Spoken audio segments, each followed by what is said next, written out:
Hey everyone, welcome back to our channel. In today's video, we will show you how to change the language for audio and subtitles in the Netflix application. So let's dive in. Open the Netflix app on your smart device and make sure you're signed in to your account. By opening the Netflix application on the home page in the lower right corner of the screen, look for the profile that says My Netflix and then click on it. Then on the next page in the upper right corner of the screen, look for 3 lines and click on them. Clicking on those 3 lines will open a small window where you will select the Manage Profiles option in the menu and click on it.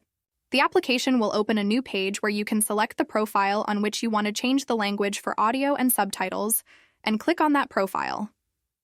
Then, on the next page, look for the option, Audio and Subtitle Languages in the drop-down menu, and click on it. This is where the magic happens.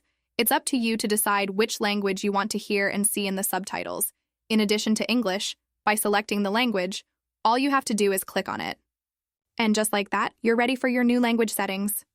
And it's so easy to change audio and subtitle languages in the Netflix app. Whether you're learning a new language or just prefer to watch in another, these simple steps make it quick and easy. If this guide helped you, give it a thumbs up and don't forget to subscribe to our channel for more tips and tricks.